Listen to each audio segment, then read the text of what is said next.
भगवान शिव ने रुद्र रूप धारण करके कैलाश में निवास प्रारंभ किया। माता शक्ति ने दक्ष पुत्री सती के रूप में अवतार धारण किया तथा शिव संगिनी बनकर कैलाश में पदार्पण किया। अनेक लीलाओं के उपरांत शिव संगिनी सती की 27 बहनों का विवाह अत्रि अनसुया पुत्र चंद्र से हुआ।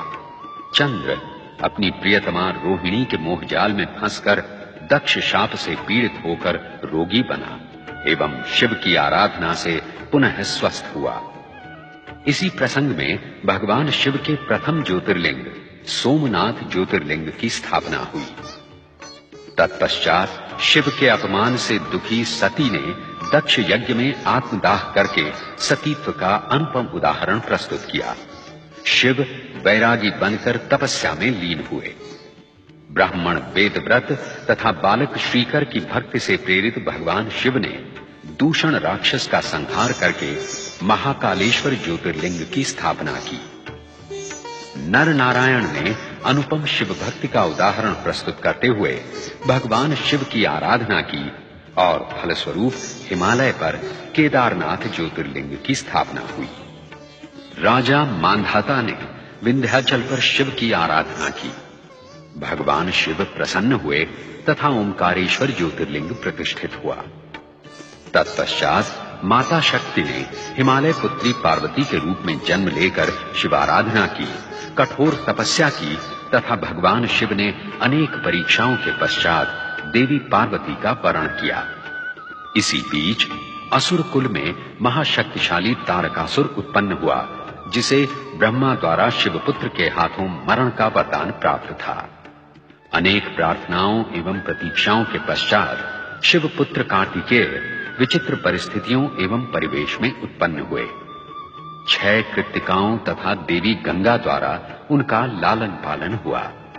समय आने पर शिवपुत्र कार्तिकेय के हाथों दुष्ट तारकासुर का संहार हुआ। तत्पश्चात माता पार्वती की पुत्र कामना गणेश के रूप में फलीभूत हुई। शिव के त्रिशूल से गणेश का शिरच्छेद हुआ। तदुपरांत शिवेच्छा ही से वे गजानन गणेश बने। कार्तिकेय सदा के लिए दक्षिण के श्रीशैल पर्वत पर चले गए। उन्हें पुनः कैलाश लाने के लिए शिव पार्वती को भील भीलनी, अर्जुन एवं मल्लिका का रूप धारण करना पड़ा और इसी प्रसंग में मल्लिका अर्जुन ज्योतिर्लिंग की स्थापना हुई। भगीरथ की आराधना सफल करके शिव ने गंगा को शीश पर धारण किया तथा गंगाधर बने। गंगा के द्वारा सहस्रों सगर पुत्रों का उद्धार हुआ।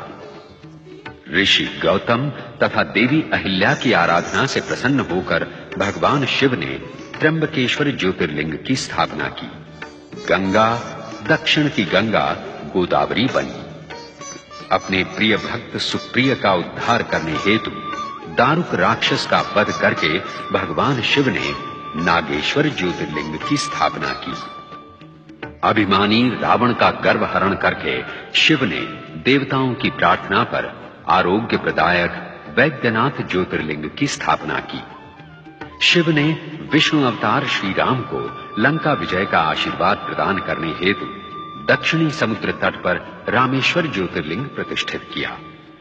कुंभकर्ण कर्कटी पुत्र भीमासुर से अपने भक्त सुदक्षिण की रक्षा करके शिव ने अपनी क्रोधाग्नि से उसे भस्मीभूत किया और इस प्रकार भीमाशंकर ज्योतिर्लिंग की स्थापना हुई।